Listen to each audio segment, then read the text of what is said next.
There it is. There it is. We got it now. We're cooking with gas. We are cooking with gas.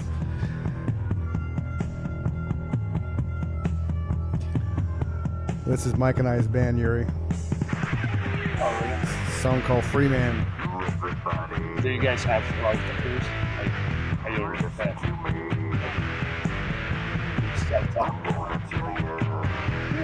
It's all about rock and roll. Hey, boys and girls, it's the Chris and Mike Show. We are here with Yuri. We are actually live right now on YouTube as well as Twitch. So if you happen to be on those platforms, welcome to the show. Welcome. And then, as always, in a couple weeks, this episode will drop on our podcast channel and all the podcast outlets for your reviewing, re-listening, what is the word? Pleasure. Hey, thanks for coming on, Yuri. It's nice to meet you. And just so everybody knows, we just popped Yuri's cherry because he has never been on a podcast before. So welcome, Yuri. Welcome. Yeah, thank you for doing that with the, Thanks for coming on, man. Happy to have you. Yeah, so far I enjoy that. Let's go. Let's go for the tea part. All right. Hi, guys. Yeah. Oh. So what? I'm just making homework. And I realized I have to talk about myself quite a lot. So I guess I should follow my LinkedIn page and kind of copy paste and ask myself to just read it out loud.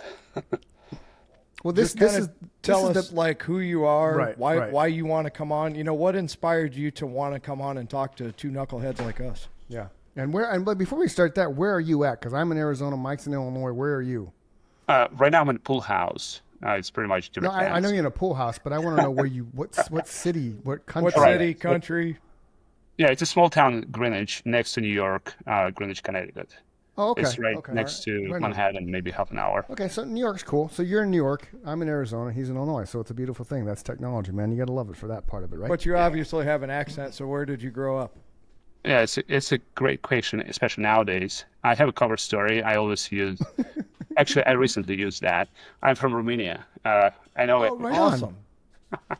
So no, I had a friend from Romania for years that I worked with. He's a cool guy. Yeah, right. No, actually, the real story is I grew up in the Soviet Union. Platform is how I call that. And maybe 20 years back, when I quite was guided by my grandparents, I made a big decision. I moved out, and now I live in the United States for the last 20 years with my family. Right. So you grew up in Romania? No, Romania is my cover story because nowadays, the place where I actually grew up, it's not a good thing. Oh, so okay. It's not. Yeah, it is Soviet Union. You actually hit the nail on the head, Chris. He grew up in the Soviet Union. You said that before he came back on. Right. Well, I just assumed because the name of the accent, but I wasn't sure. So. Yeah. So because we like to talk about anything and everything, as you know. It's a conversation. Well, I want to hear that part of the story. Right. I want to hear what the Soviet Union. What was it like growing up? Yeah. Yeah. Wow. All right. Please. All right. Let's go from I think from beginning. I guess Soviet Union platform. It's how I call it. Soviet Union LLC or Soviet Union Corp was powered by certain beliefs, and those beliefs they all came back to communism party. So the communist system was designed for everyone pretty much. And obviously my family members, my parents, my grandparents, they are under this umbrella. They believe what they should believe.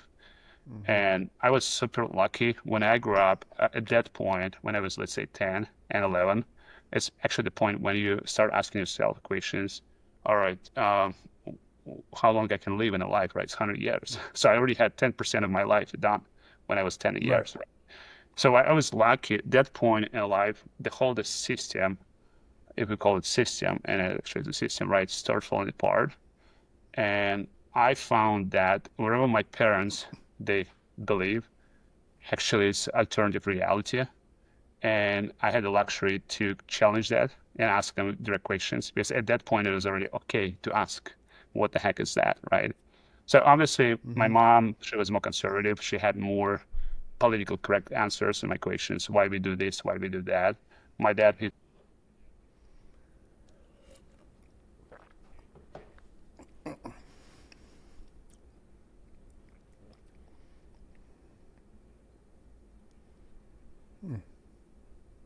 Oh.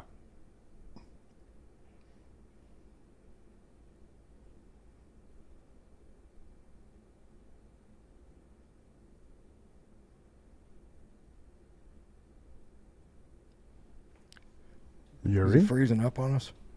Yeah. And I looked at my thing. I'm uploading fine.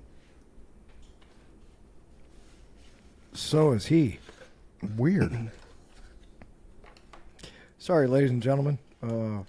Yuri's having difficulties. technical difficulties, which really sucks because I'm super engaged in this story. I know, right? I've never met anybody from Russia. No. And I really want to hear about how he grew up and like how old he is now. That was one of my questions. He'll be back. Yeah. No, absolutely. Because that's something that's fascinating, right? Because you're going behind the Iron Curtain. Is that what that was called when you were growing up? 100%. Good job. So be able to see, or be able to at least listen to a story of Let's how. make sure we establish how old he is now so we know what years we're talking about when he was growing up. Because if he's close to the same age as us, you're going to hear what his experience in life was compared to going to an American school every day. And right away you can you hear the difference in what those people went through. And right away, at 10 years old, he was aware that his life was 10% over. Were you aware at 10 years old? No. And right away, my brain went, I had no idea my life was 10% over at 10 years old. But see, that means that he plans on living to 100. Right, but what I'm saying is that was the despair and the hopelessness that life was, Yeah. It's just, you're just kind of waiting to die because you're going to do the same thing over and over and over and over again because everything's for the system, right? Right, and that's communism, which it doesn't work. No, and you eat the same, you sleep the same, you work the same, you do this. I mean, it's Groundhog Day movie to an extreme.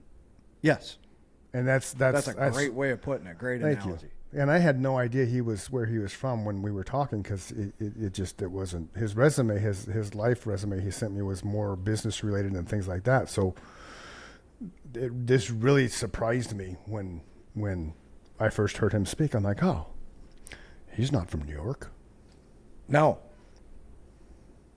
you hit the nail on the head. I couldn't believe it. Yeah.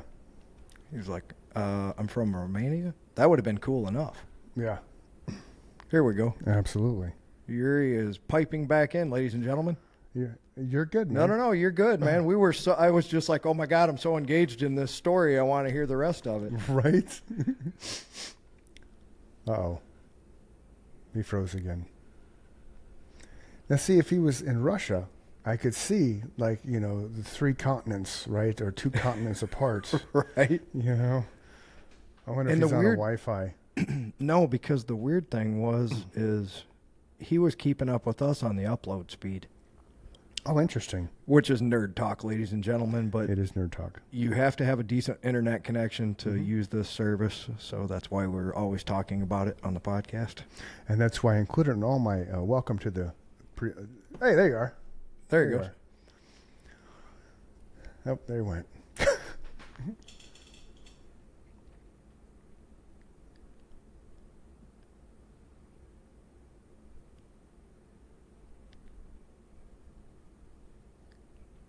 You're still freezing up on us, brother.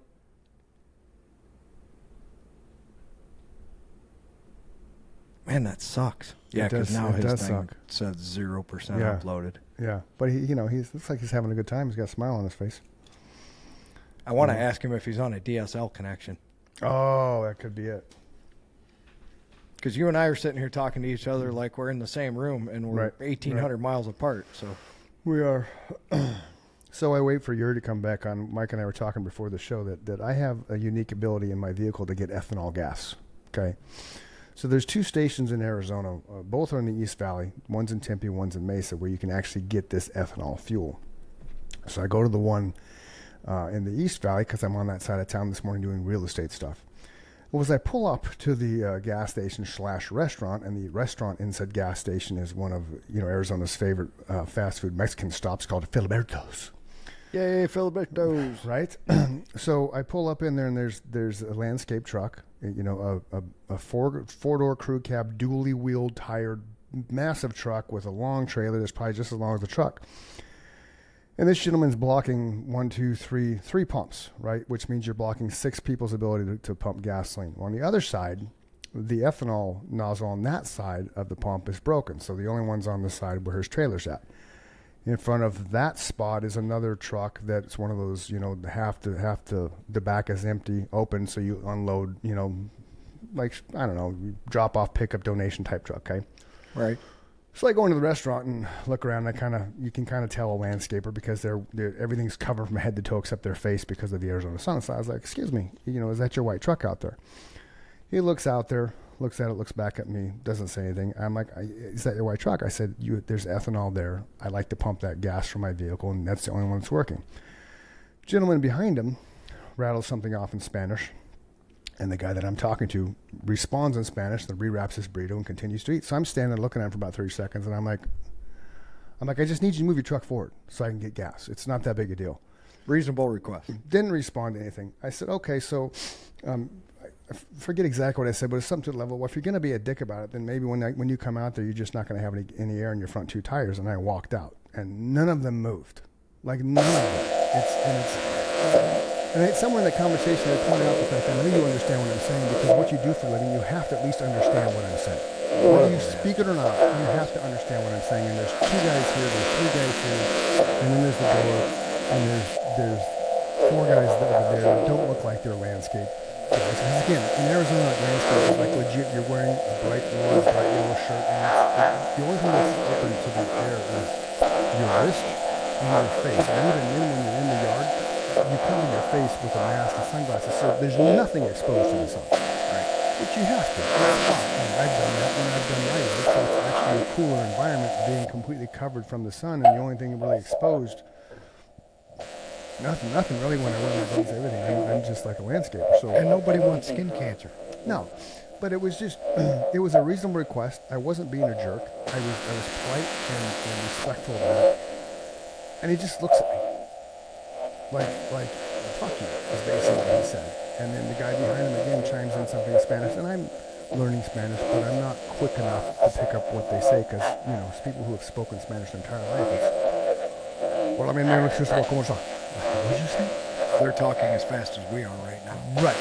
So, there's Yuri. So, yeah, listen, guys, I fixed that. 1 second, he's going to finish the story. I got to finish the story. Quick.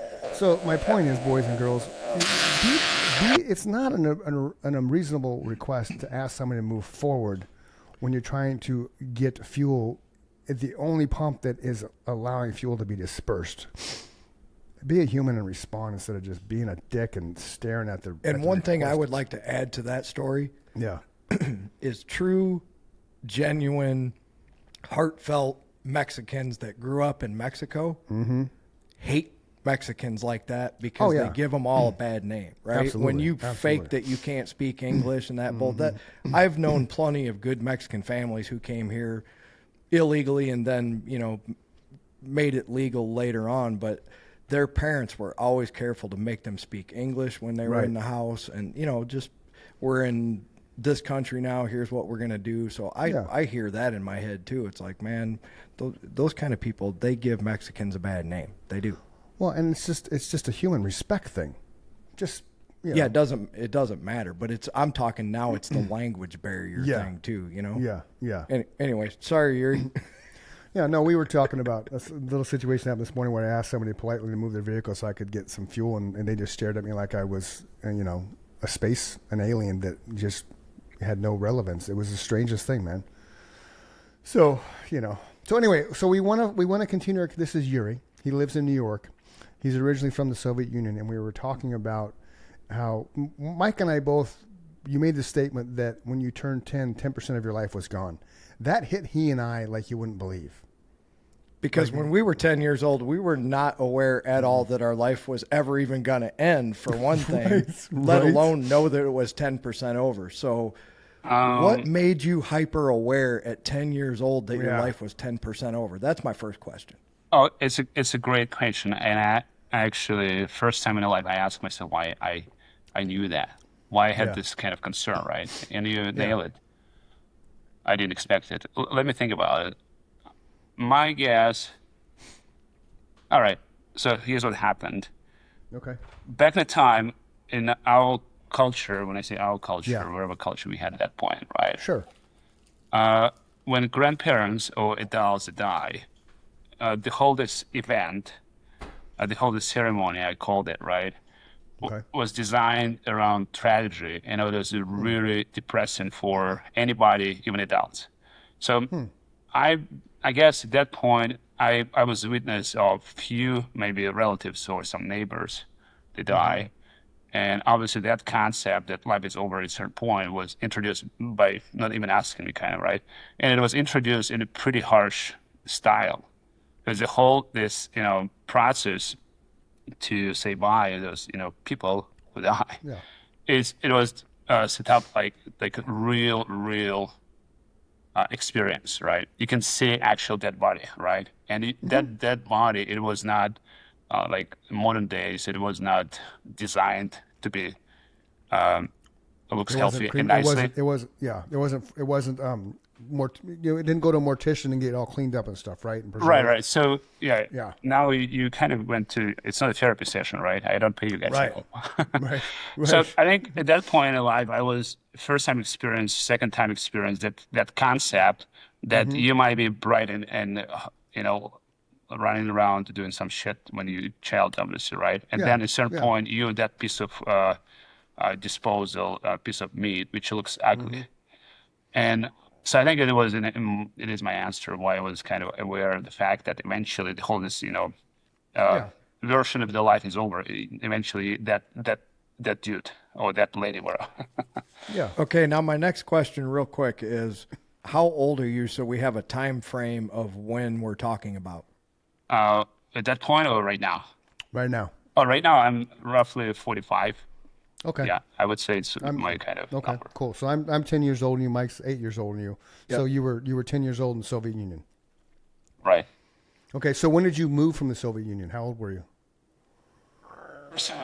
I did that when I was in college, second year in college, maybe it was 19. It was in Boston. Okay. And actually it was not Boston. Yeah, it was New Hampshire. Right. Okay. So you lived there till you were 19?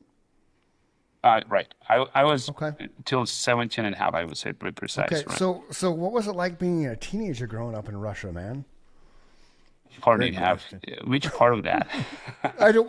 It's just like I know what it's. Obviously, we know what it's like to grow up in America as teenagers, and it was, when we were teenagers, right? There wasn't the social media, there wasn't the internet. It was basically, you get home by the time the streetlights come out. So it was a great childhood from that aspect. If you look at what kids have to deal with now, right? Because there was no hiding behind texts and phone calls and cell phones and shit like that. It was just, you're going and knocking on Mike's door. Hey, Mike, can Mike come out and play? Yeah. And then parents are like, no, he's grounded. He'll, or he's doing a homework, whatever. So did you have?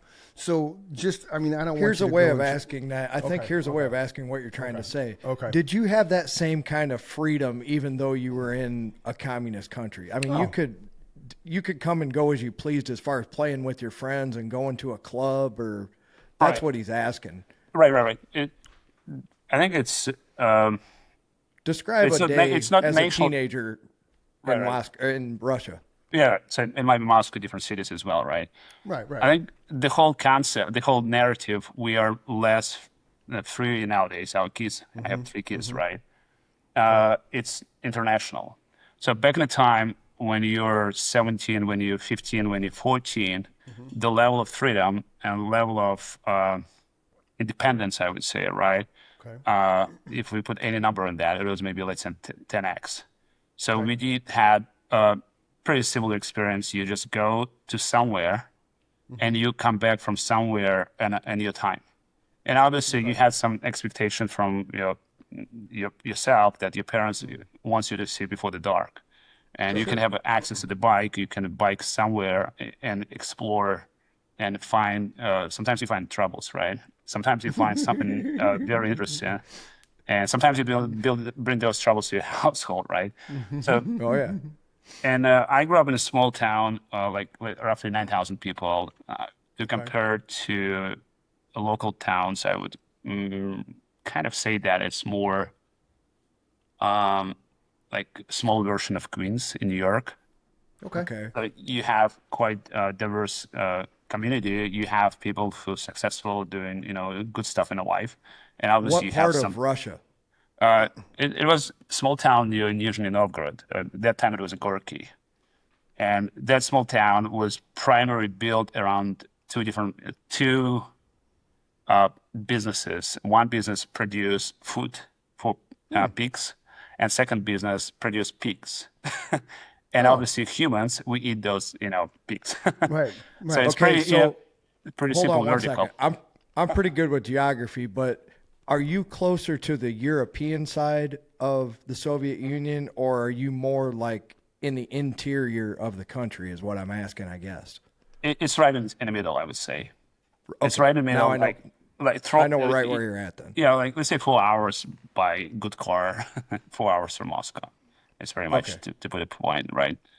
So that lifestyle was evolved pretty dynamic dramatically when, systems start falling apart. The whole freedom was leveraged by not just kids, but adults as well. So the whole system was very, like maybe 2 years, a transition from one type of everything is shared, everyone united by same vision. And now over 2 years, it become more kind of independent lifestyle. So each because family you member lived under two different regimes, right? Right. So I what was the first regime? I'm sorry? Who was in charge during the first regime when you were like from birth to whenever Putin took over? Right. So the last guy, I think, to be politically correct, we should kind of stay away as far as possible so our podcast can go live. Right. Oh, we don't talk about that guy? I will stay away from that part. Okay. Just for the reason Fair enough. I don't believe I have so much, Let's just call him Bob. Bob, right. Because Bob. I don't have kind of very concrete balls. I like what Chris says. Let's call him Bob. And when Bob was in charge, what was life like? And then when Putin took over, what did you notice like immediately and then maybe progressively afterwards? So the Bob, I wasn't part of Bob umbrella, how to say that. When Bob was on top of family, as a family member, I already and flying over to my new life. So, but when I grew up, it was a dude named Gorbachev, right? Based on I record. couldn't think of his name. Thank you. Yeah. So that dude, he was pretty kind of human focused. Kind of, he was not a good manager, but obviously he managed a country which was not good business in the first place. So maybe we would have much more success as a business if he run pretty good business at that point. Because the previous guy, whatever previous guy name, he could not build as a country as a business in any perspective because it was super inefficient. It was super how to say that, super not right. Inefficient works. Inefficient works. It wasn't performing the way it should be. So and the people suffered under that, right? Oh, it's a great note. I didn't see anybody in my circle who had zero, who had any negative emotional things in their life, right? The system itself, when you unite people under same vision, and you let them go in that direction, and you help them to feel, the fact they actually part of that journey. And they can feel, accountable for whatever they have to be. The one guy who might, part of, he might be plumber. Second guy, he might be big boss, right? But at a certain point, everyone has access to the same table, I would say, right? And when people united by something huge, they actually feel very happy about the lifestyle. Even it's not about money at that point, right? It's more about where we're going. I would say Elon Musk, he is the biggest communist type of guy, right? He's trying to put you and me to the Mars. And when I grew up, the guy who is in charge, our Elon Musk, they tried to put me in a life where in the future we all happy. I forgot exactly the tagline, but we we had exact same branded message from the system itself. Okay. That's interesting. That makes sense. Yeah. So let's go to the Mars. So this is kind of a random question. I don't know if it's even a legitimate question, but as I grew up, not really understanding communism, right? Because I lived in America, right? So I never had to struggle through that. Is it true that the government would dictate what your occupation was? At a certain degree, your journey started in high school. In high school, you pick something based on your parents' observations, right? So your parents pretty much put you on some path, and that specific path will place you somewhere in the society, and you get a full-time presence in society, and you feel very happy because you go to the Mars. Gotcha. Okay. Okay. So then, with that said, sorry, Chris. You're good. No, you're good. I like where you went with that. With that said, what if you wanted to be an artist? Him and I played in a band together, right? We chose that as part of our profession for a portion of our lives. What if you wanted to be a guitar player in a band? You don't have that freedom? You have a freedom to play guitar with any rhythm you can come up with, because guitar music doesn't have a direct message, right? But as soon as you open your mouth, wherever it comes from your mouth, it has to be in a certain aligned with the message. We go to the Mars. It's got to be politically correct. Pretty much, right? You can't be anti-establishment. Get you taken off the stage and shoved in a closet in the back room for days. Pretty much, Mike. Yeah. Yeah, so like it or not, we could, Chris and I could have went on stage and said, fuck America, we hate this fucking, the way this country's run, which we never would have said because we love where we live, but we have that right to get up there and do, what if you did that in your band? Oh, God. You're in my going to be arrested? Sure. Yeah. I didn't see anybody in my life, in my circle, and I did have some, very bold and proactive activists, whatever, people who against the system. Nobody would say that. Yeah. Okay. It's not just bold. It's not even the bad news when you go too long to the Mars. You actually believe you're in a path to the Mars. And anybody say the Mars is fuck. Anybody say that the Mars is illusion. Not so many people can hear the message. And not so many people can support that. So whenever you scream in your microphone on the stage, not so many people can, get reacted on that the positive way. Okay, gotcha. Yeah, that makes sense. So now you're in America. You moved from Soviet Union, Russia, and you're in America now. You go to college. What did you study in college? And what did you notice when you came over from a communistic country to the freedoms of America? What was the biggest culture shock for you? Great question. Yeah, we go back to education part, and then we can culture piece. Okay. Yeah, I did maximize opportunity to study as much as I could. Thank you for to my parents. I guess they were pretty direct. You better learn and be smart than not. Yeah. So I got the same message. Right. So I went to mechanical engineering school. I graduated after 7 years being in a pretty good college, and I went to PhD as a mechanic engineer type of guy. Yes.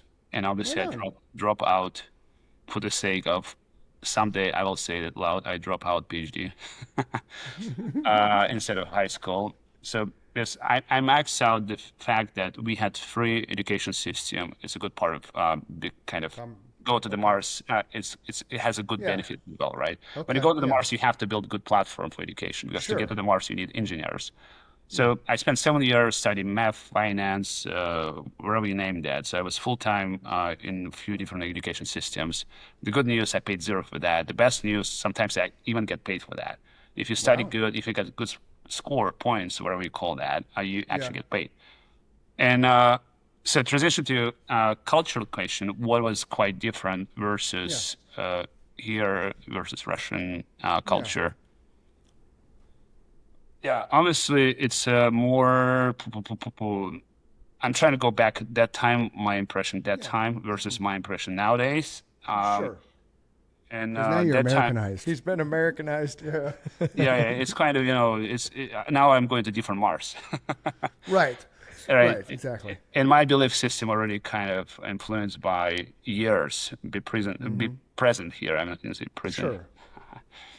Well, maybe pose. Let me pose the question this way: like, so when you first come to America, right, and the freedom that you were then allowed, was that just like overwhelming? Like, oh my gosh, I can just get up whenever I want. I can go to McDonald's and get a cheeseburger, or I can go rent this movie at Blockbuster. You know, just that type of, because you're going from like a communistic world where you're kind of told what to do, when to do it, how to, you know, all this stuff, right?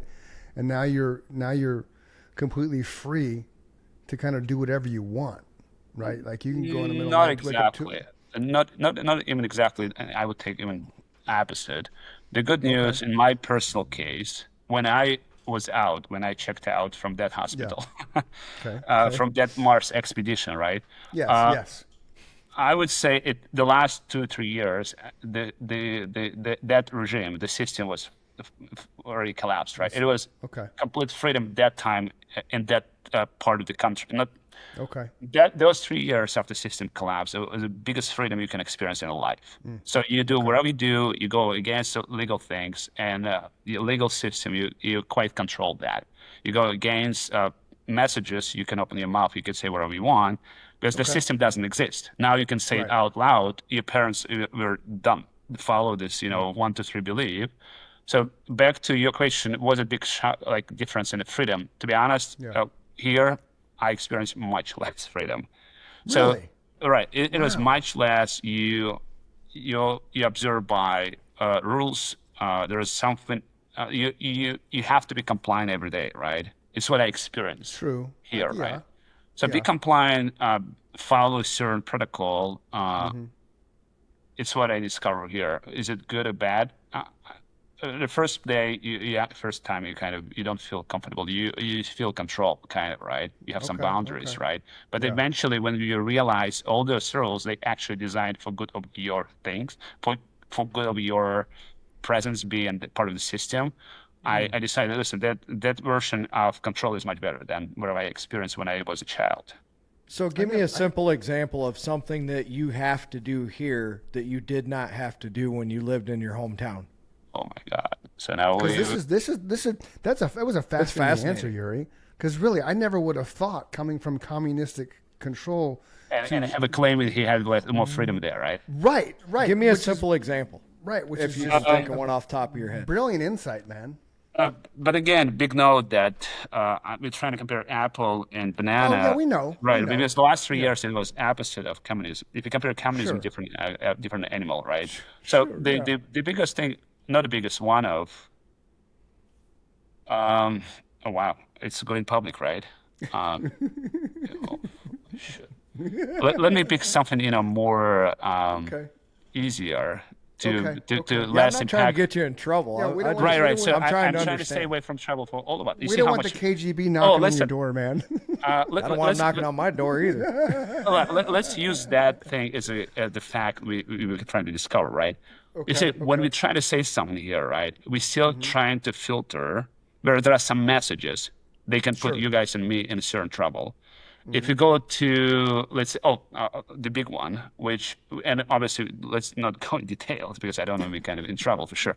When we go races, when we're trying to define different personalities driven by different, ethnicity, or the history behind each. So we all came from different places, right? We have to have some expectation who that person, based on ways he's coming from, right? So that subject, the race, it might be color, it might be size of the body, etc.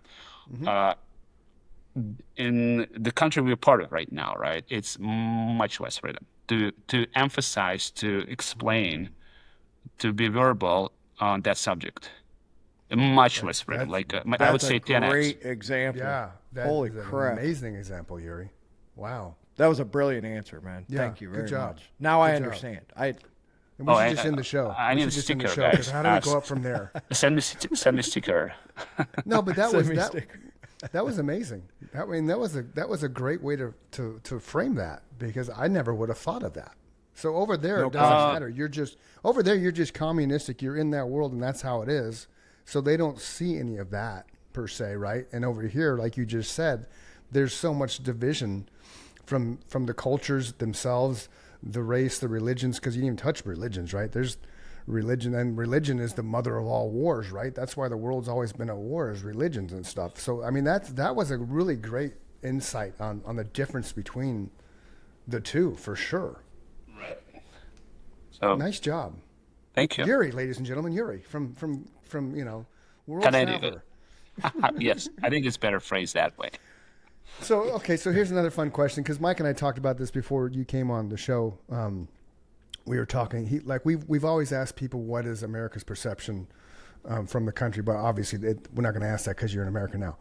But we've learned that people that are in other countries outside of America, some of them think that we're arrogant pieces of shit. And then Mike had a conversation with someone, and the answer was basically, well, we only speak one language in America, whereas your buddy speaks how many, Mike? 5 fluently. Five. So how many languages do you speak? He speaks 9 languages, but he speaks 5 fluently. And where's he from? Norway. Right. So what about you, Yuri? How many languages do you speak? I think English, my second now, become eventually first one, I guess, because the way I process, first one English, second Russian I can speak. I can speak Ukrainian to support Ukraine. Okay. And then somehow I understand Espanol. Okay. And Spanish, and pretty much is it.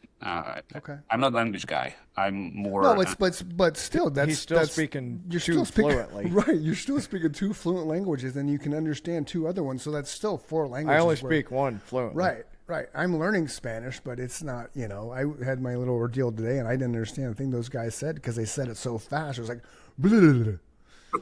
It's like, okay. So no, that's props, man. That's good job.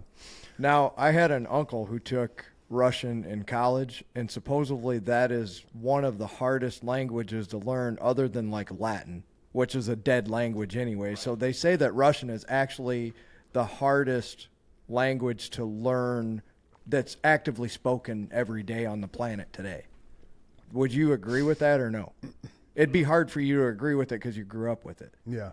No, it was hard for me as well. It was, like I said. Really? Yeah, I was pretty good in physics, math, and such science, right? Can I ask you a quick question? Terrible in Why Russian. are the words this long? And I'm holding my fingers really wide, ladies and gentlemen. Why are there so many letters? There's where in each word. In Russian, when I look at Russian signs, when we see them on TV, like the names seem like they're 14 letters long. Yeah, they do. Oh, I think. Oh, wow. Is it test? No. Okay, let me nail that. The biggest difference between English, American language, right? There is a symbol might have. There are 2 symbols, right? But when you write description, how you pronounce that, you have to come up with 3 symbols, right? Okay. In that type of group of languages, like in Bulgaria or Romania as well, right? And all those languages is Slavic. There is no such, to be honest, there is no such language as Russian. They all function of, it's a mix of, and they always evolve, right? The answer to your question, they don't have issue to write all small sounds. So you just can read that exactly what they say. You don't have to generate big sound from, small symbols, kind of. It doesn't make sense. Okay. So wherever you see, you have to read that. In English, you have to memorize a certain combinations of symbols, and you pronounce them quite different whether you see actually in the paper. Okay, so if dog in America is dog in Russia, it could be wachaka, and it could be 14 symbols long. Okay. Yeah, right. No, actually, right. No, that animal, the one who of, in English, there are 3 letters, and it's dog. In Russian, sabaka is one more symbol bigger. Okay. With no need for that. We can call it saba. Whatever. Saba. Yeah. Saba. So now we simplify, like become more English. Right on. I know Russian. Saba. And So now that we've picked your brain about how you grew up and all that kind of stuff, because it fascinated Mike, now let's turn our attention to what you do now and what you want to share while being on the Chris and Mike show. There's no specific message to share, to be honest. It just going through the life and have quite different experiences. Eventually, I ask myself, should talk to myself directly, I guess. At what point I should actually combine this knowledge, and at least in my head, and feel it, enjoy it, and so feel the whole life which I already went through, right?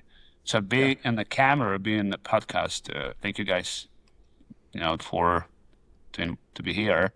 Yeah. It was pretty much the main driver. There is no direct message, oh, I have a message XYZ. No, actually, I decided, okay, it's time I'm 45, I already had the laugh, and maybe it makes sense to help yourself become, more public versus less public, I guess. Sure. So with that said, Yuri, let me ask you this question. Obviously, you probably looked over your shoulder for quite some time when you first came here. Do you still do that? What do you mean by that, by the way? Just curious. Were you nervous about being here on your...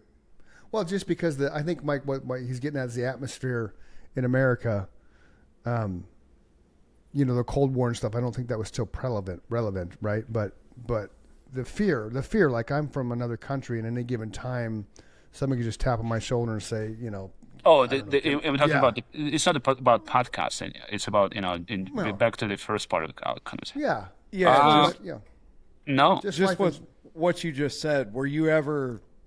Did you just kind of go into it headstrong and say, "This is what I'm going to do, and I'm going to move forward in this direction," or you at some point you had to make a decision that you're going to change your life. What triggered that? The trigger back to it's an next great question, which might be quite full big, of great right? questions. Right. It might be. There are multiple triggers. It was not just one, right? Obviously, big fact, right? I didn't believe that go to that specific Mars, it was a good, time to spend. I didn't believe in that vision they had when I was 10, whatever, 11, let's say, right? Then next chapter, like when you from 10 to 14, I guess, when systems start falling apart, I had clear picture that there is no such system as a system exists. You pretty much define your own system when you go. And obviously, there are some external messages from a grandparent, let's say, right, and from somebody else who might whisper to your ear, it's norm to... That's still super intuitive at 14 years old. I'm going to give you that again. Yeah. But again, when you're on a journey to find signals and symbols, you can find them even you're, 5, I guess, right? I have a son, he's 3 years old right now, right? And I can see his I was brain. looking at girls at 14, Yuri. That was my only... No. I did that as well, by the way, just for record. I did. No, I'm not saying you didn't. You're a man like anybody else.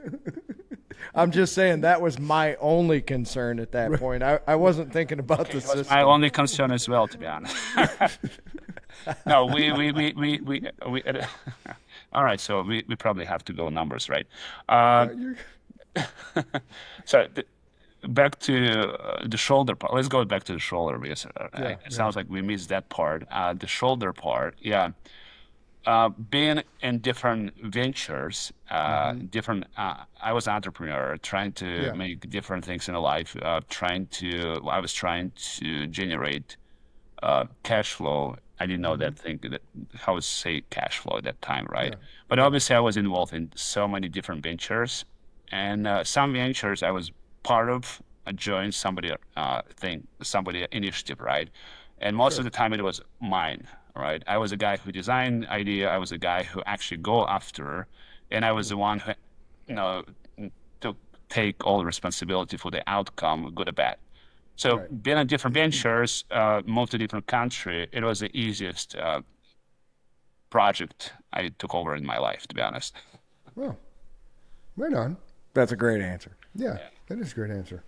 Yeah, so you sent me a full back history on you, and I skimmed through it because again we like this being real, raw, and relevant. So we don't like really knowing who we're talking to too much because it's the reactions and the conversation is more genuine from our point of view. Because I had a radio show, and so I did all that, and that was was cool. But it was never genuine. And what Mike and I like about this is we're genuine, and the people we talk to, they're genuine conversations, and like this entire story about where you grew up, and that's fascinating to both of us. And you answered questions for us, probably for a lot of people that will listen to this episode that are watching now too, because you never really get in depth with someone who's lived behind the Iron Curtain. So that was cool. Totally appreciate you sharing that. And hopefully that, the KGP doesn't come knocking on your door tomorrow. I don't know if they still exist, but if they do, tell them it's our fault and they can come find me. Now. Right. And just for record, I didn't share any secrets so far. So, by the way, I can share.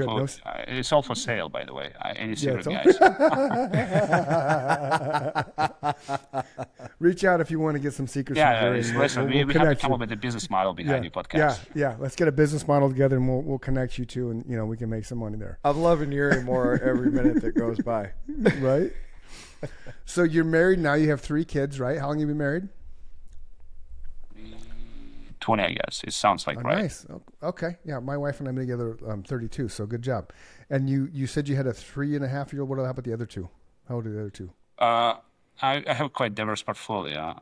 The oldest asset I have, 22. Okay. The middle one, 12, and the youngest 3. So it's kind of 10 years gap. Yeah, that's okay.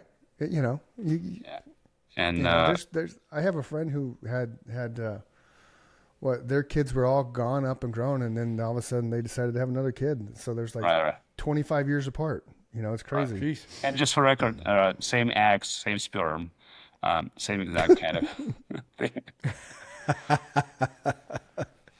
That's funny. Right on. So, talk a little bit about your business side of what you do now, because I did skim what you sent me. You talked about some ventures and real estate stuff and things like that, and give us a little insight to what you do now. Is there something that you wanna share? I mean, are you like what's your let me put it to you this way. Like, we've had people on here that are health and wellness, that are fitness coaches, peptide experts, writers, authors, producers for movies. We've had a professional boxer on who, ironically enough, a week after he was on our show, he literally just dropped this guy with one punch, and he was the most quiet, sincere, polite, gentle human I think we've ever talked to, and he just laid this dude out, man, with just one punch, and then he jabbed him, and then he just laid him out with the second hit. It was beautiful. It's just, but that's the cool thing. Everybody has something, whether it's we're going to be a coach, or we're going to teach you about investing and things like that. So that's kind of what I'm getting at with that, because obviously we connect a while back because we have such a scheduled out show. But what is it? What's your passion in life, man? What fuels your fire? What makes you up in the morning and gets you excited? Yeah, what makes Yuri go now at 45 in America? Yeah, right. It's good coffee, I guess. That helps. We love our coffee. We should have a product placement right here, like Dunkin' Donuts, I guess, or Chris and I think he's still drinking it. We drink Don Francisco's butterscotch toffee. If you want to send it to me by the case, I'll talk about Don Francisco's from here to Kingdom Come. Yeah. Mike introduced me to that. It's legit, dude. It's like you don't even have to anything. It'll change your life. Yeah, you don't have to have anything in it. It's that good. It's just and they have a wide variety, Yuri. There's a wide variety of flavors from Don Francisco. All right, I should try that. Yeah. And thank you for the time to let me process and come up with the right answer, I guess. What makes you wake up? Everybody wakes up because they're alive. But once you wake up, what's your... that part I got it. I'm trying to make a joke, I guess. He's still here, right? No, it's good. It's good, man. There's a child. He's 3 years old. He makes me wake up. No, actually, the biggest answer, the right answer would be, I still curious. I have curiosity on a level of 9 out of 10, I guess. Right on. And it comes with a price. Sometimes you go too many directions, right? Sure. So. Yeah, that is the main reason. That's called ADHD, Yuri. Squirrel. Welcome to the United States. We all have kind of diagnosed kind of thing.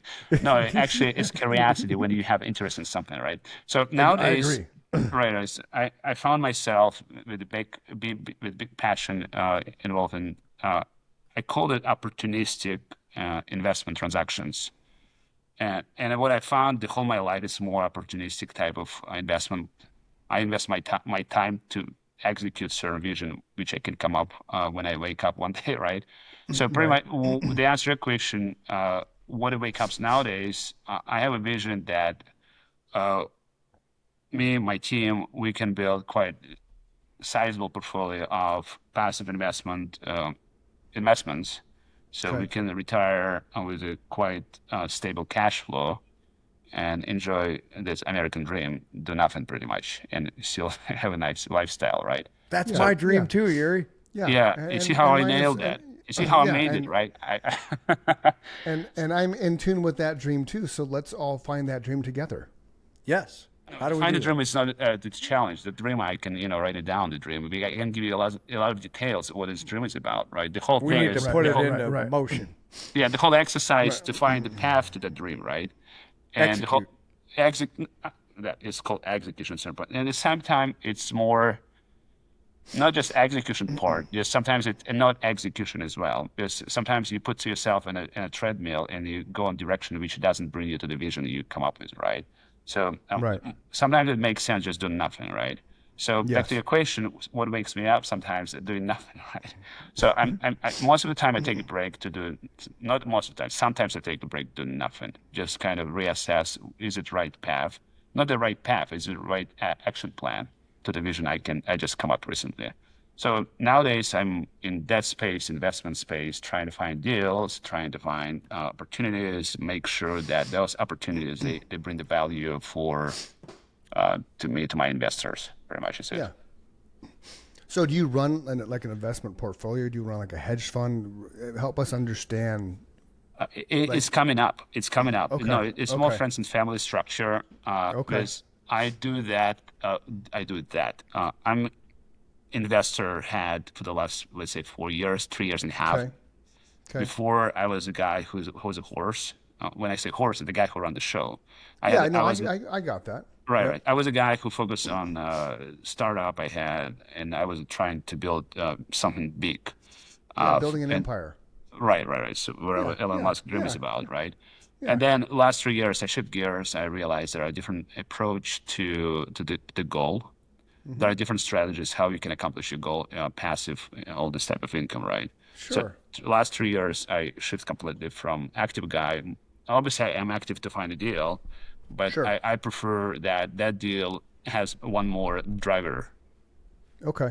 Who can drive the deal. So you're the passenger. You're the passenger in the car. Right. There's sometimes a passenger. Sometimes you stop on a gas station and you put the gas in a car. Yeah. So there has to be somebody open. Yeah, and somebody has to tell the driver where the highway ends and it become paver road. So you have to slow down the guy. Yeah. Okay. Dude, you have some great analogies, man. Yeah, he does. Yeah. Right. I love it. I like that. You should just write a book about analogies. Analogies by Yuri.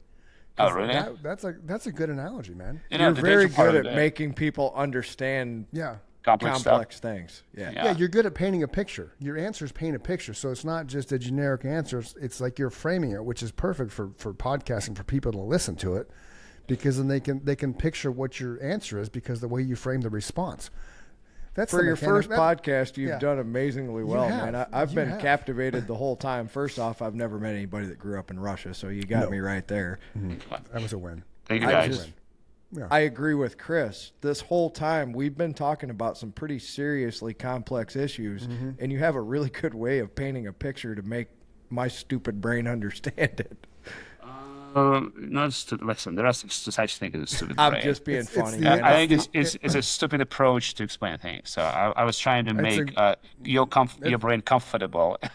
You did a great job at that for sure, man. You did, absolutely. That's fantastic. So what's on the horizon for Yuri? What's the 5 year? Where are you going to be in 5 years? What's the goal? What's the target? Year's goal. You're going to take over the world? And we can join you. No. I'm not that dude. Okay. I have zero Mars plans. I don't see myself on the Mars. Zero plan for that. I don't want to go to Mars either, man. It's I don't even have. I have zero desire to be in a part of any government or related journeys, processes. Let's say, right? I agree with that. So the plan is very simple. Stay humble as much as I can. kind of control emotional part, because obviously we get older, and we've found ourselves that the middle age crisis kind of behind the back. So control that part. So wherever I can accomplish is my question, right? It would be good enough. So obviously, tangible part of the equation, what I expect it would be to have. I have a list. I have a vision board. I did it maybe 10 years ago. Certain point I can share with that with the crowd. I guess I'm not ready right now, but obviously there are some tangible items. We're gonna have you back on the show, man, because I mean, we're not done yet, but we're gonna have you back on the show because you're an interesting conversationalist for sure. You're very intelligent because you're a mechanical engineer, so that alone, you have a very analytical mind, which is fascinating. Which is good and bad, right? But it's been great for this podcast. That's all we care about right now. We're damn glad to meet you. Oh, you guys selfish, right? No, you should think about my brain. I have to analyze everything what we discuss here. Just nature is my muscle. I can't help you there, Yuri. You got to live in that body. I get to live in this one. We're just happy that, like Chris said, for a podcast, it's great for the audience when you can paint a picture and make them understand right along with us. So. The really cool thing is that your responses to the questions, the fact that you pause and think about how to respond shows your level of intelligence, because you're just not wanting to quickly answer something just to fill the space. Right. You're wanting to answer the question with a legitimate response to help us understand why we asked and the answer. So don't ever feel like your answers were wrong. They were spot on. It's public speakers, right? When you go to see a public speaker, they will have pauses when they're on stage, and those pauses on stage are because in their brain they're going from this chapter to that chapter. But what that pause does, it makes the person kind of lean in more. What's he going to say? Yep. And then when you deliver your answer, because the way you do it so eloquently and the way you frame it, it's a great answer. It's a great answer. Like, I want to ask you what you have for breakfast, but I'm afraid you'll make my breakfast pale in comparison. Just how you would paint the picture. It's very simple. It's a yogurt and 2 nuts. See, it still makes our breakfast sound like shit just the way you said it. All right, it's a yogurt. It's yogurt, and a white color yogurt. I'm not being racist here. It's white yogurt. That's awesome. Oh, that was hilarious. So did you ever watch the Rocky trilogies, the Rocky movies with Sylvester Stallone? Kick-Ass, the guy. Oh, yeah, I did that. I was in that sport as well. Oh, right on. So that's great, because I love boxing. So does Mike. So you were from Russia and Ukraine's in that area. The Klitschko's. Did you watch them in their careers? Not enough, because I'm not a box guy. I'm kickboxing guy. Okay, so you go boxing just for physically fitness and just to do that. So I go kickboxing. Oh, cool! Right on. Straight up kickboxing or Muay Thai? Straight, yeah. The basic one. Cool. Right on. The basic one, right? Okay. The regular one. When you use your legs to break somebody else's legs. Yep. Right. So when you watch the Rockies, did Dolph Lundgren's character, the Russian guy, was that a good stereotypical example of, the steroid era Russian athlete that was just juiced up like crazy? That was a great look. You have to answer the question with the look, man. In real life, this guy, he looks quite different, to be honest. He is more, his shoulders more rounded. He's more less organized, I would say, right? But it was important for a local crowd to enjoy the fact that we can nail that type of machine. So it was a picture not for me. It was a picture for you guys. Yeah. That makes sense for sure. I must break you. Yeah. It was a style machine. I never saw such guy. All my friends are good guys who actually perform nicely in the kickboxing, etc. Yeah. They are quite different. Yeah. Visually. Do you know who Bert Kreischer, the comedian, is, Yuri? I should Google that. Okay. Yes, Google's your friend. He has a great story of going to Russia when he was in college. And he's told this story 1,000,000 times, and he elaborates on it each time he tells it. But I will say the one thing that he says about his time in Russia is it was the most intimidating experience going into it with some of the nicest people he ever met. He said they were scary as shit, but they were cool to him because they wanted to party with him. Right. And in general, yes. And in general, yes. I didn't find any culture, any place when I travel, and I travel quite remote spots in the universe, I would say, right? Let's say in Bangladesh, right? Mars. I found myself so sometimes shocked by certain local messages. I would say. For them, it's norm. For me, outsider, it's quite wow. I'll give you one which quite remarkable, at least for myself, right? Okay. I was in Bangladesh, and the guy who was my kind of buddy, he's local, right? So he put me in a program, like not a program. We went through different local cool places, etc. Right? At a certain point, he was explaining to me about certain religion, which I don't want to kind of promote right now. Not because I don't like that, just because I feel responsible for what we're saying here, right? So what he said that we're all different. And at that point, imagine what we had. We had a food in a good restaurant, and in the food we had on table, we use our hands to use to eat the food. So it's a restaurant. You dress nicely because most guys are professional in that meeting, right? And they use hands. And what he said, listen, we might be all different in any degree, right? We may have different opinions, different, etc. But in reality, if we cut our hand right here in this spot, you and me will have exact same blood. Yep. Yeah, we do. See, Mike. So, Mike, what about you, Mike? So the bottom line, he introduced me the concept, and actually he's absolutely right, etc. And then I do believe we're all the same. We do have some differences just based on the place where we grew up, based on messages we listened from our parents, and based on the books we consume. And it's why I'm trying to stay away from books. I don't want to be influenced by somebody else's opinion. So it's kind of the summary for, to make this whole thing. I agree with what you said. That speaks to me because I don't buy into governments, borders. We're all on this planet, right? A lot of people don't even consider the fact that we are literally spinning at 1,000 miles an hour, hurtling through space into infinity. And it could all end in a tenth of a second, right? Something could go. Yeah. If the Earth doesn't stay at 23.5 degrees, if it goes to 18, we're all dead, right? Yeah. That's how fragile life is. So for us to define all these things by races, religions, countries, cultures, it's just so stupid. We're all human beings.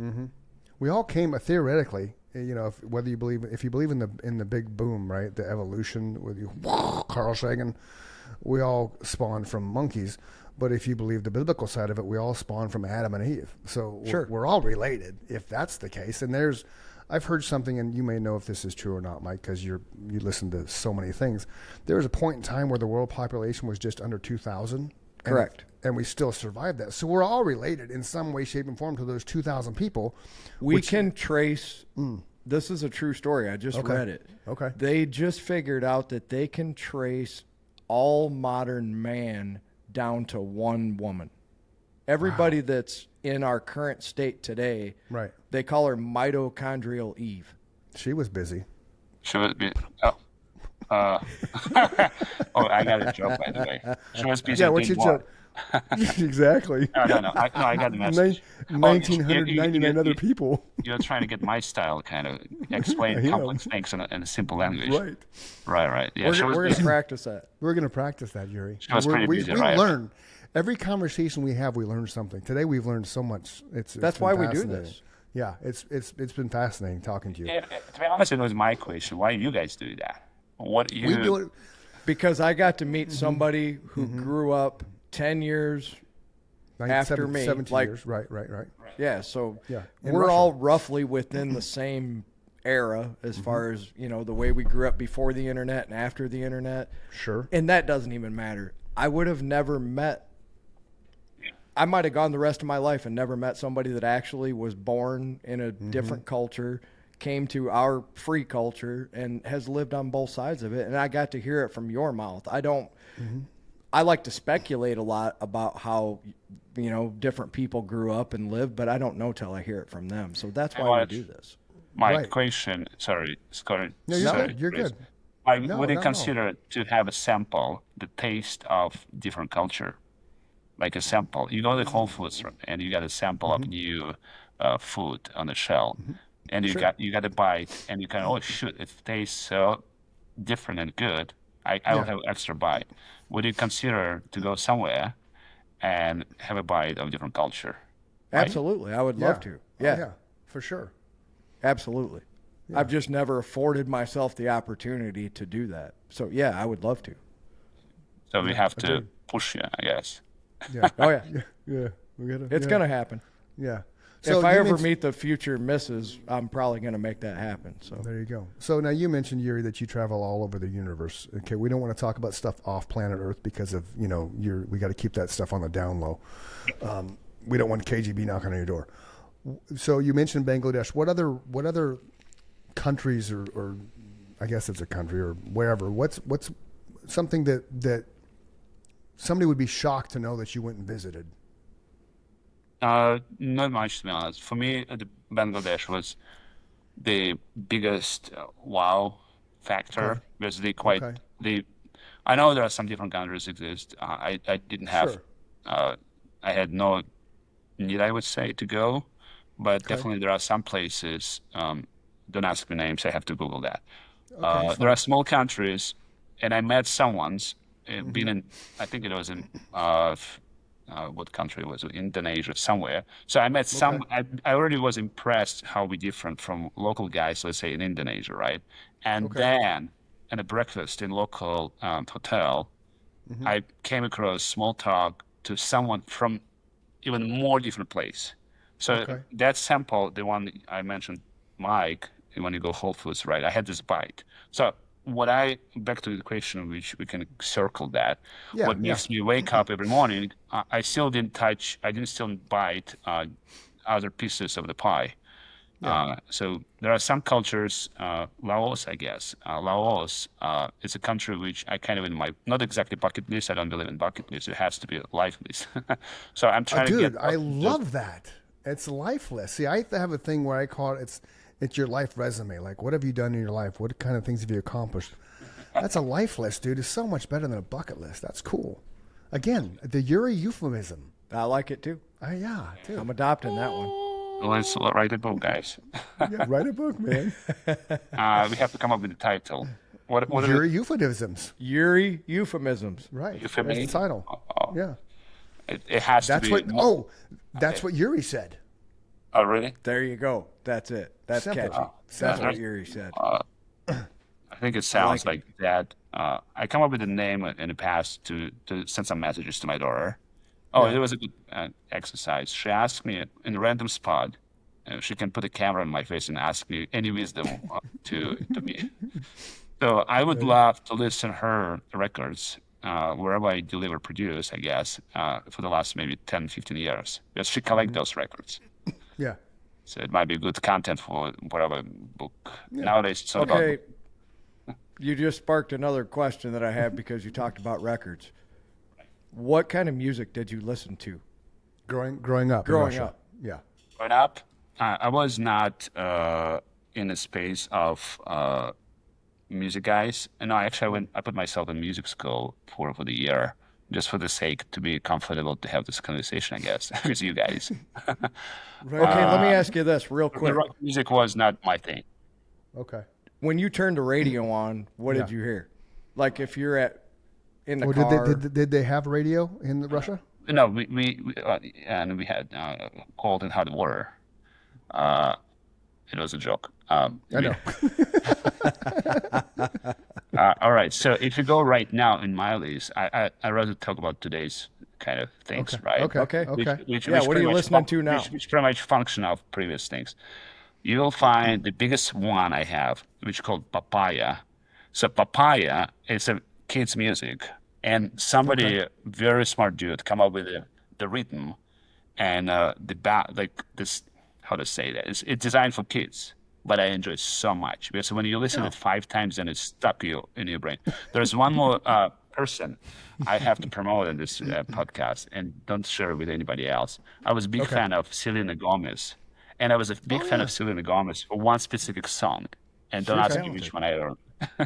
So if you go on my music list, it would be some classical piece. I try to push myself in the classical. I believe it's good stuff. I love classical music. I love most of it. Queen and such things. Now we had access to any music we can, but obviously if you go back to that time under the umbrella of communism system, right? Obviously it was so limited. And we had local guys, and local guys somehow they copy paste international guys. So somehow through the proxy, my parents, they were part of global culture. But again, it's sort of the proxy because a local guy, he had access to international content, and he produced local content, but influenced by international content. So I was part of your culture on a 10% degree, I would say. Gotcha. Okay. Gotcha.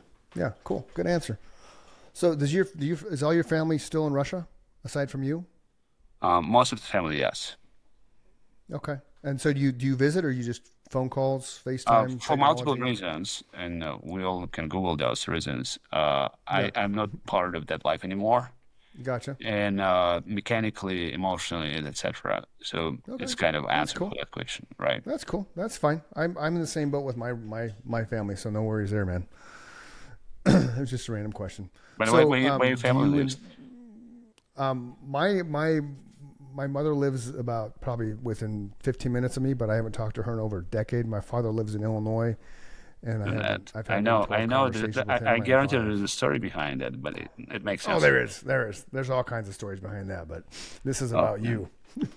Now it's therapy session for you guy. My family lives next door to me and 2 blocks away, and I see them multiple times a week. So.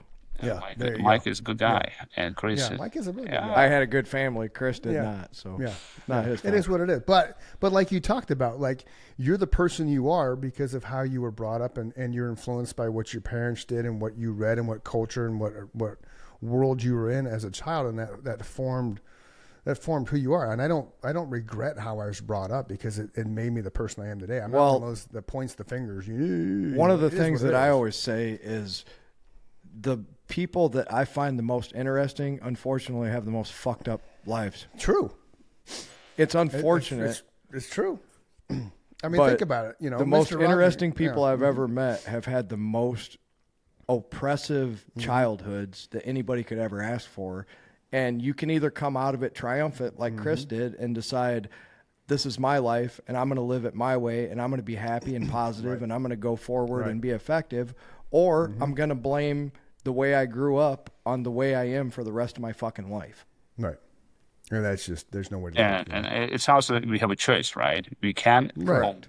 So,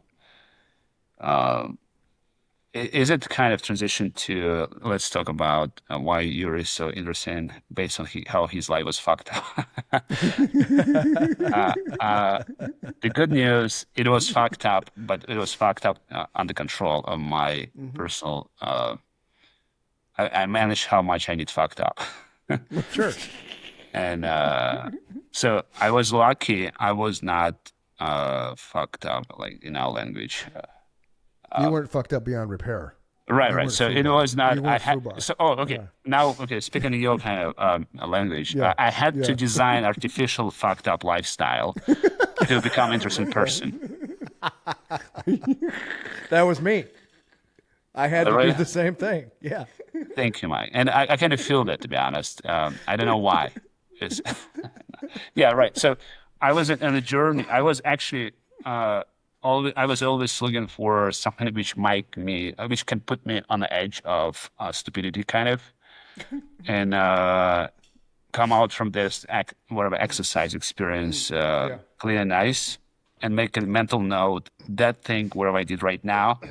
I will leverage that to become a good guy, a good person, interesting person, wherever. Because I have so many occasion, very not occasion stories in a life which obviously was designed and executed by me, by my choice. I have nobody to blame. I actually I made very sometimes calculated choices to do what I did. Yeah. That's awesome. Maybe a good anything example. Else, anything else you want to talk about? Mike, any other questions for conversations with Yuri? We're going to have Yuri back on. We have to have Yuri back. But now you're getting into the podcast zone. So go do a couple more, and then we'll have you back on. And just because there's so much stuff we could talk about, just for the sheer fact that you're a great conversationalist, man. You're a fascinating human. Thank you. Thank you, guys. You are. You too. You too as well. Listen. Thank you. And you have a pool house. I don't have a pool house. Mike, do you have a pool house? I don't have a pool house. No. Now, do you have a pool, Yuri?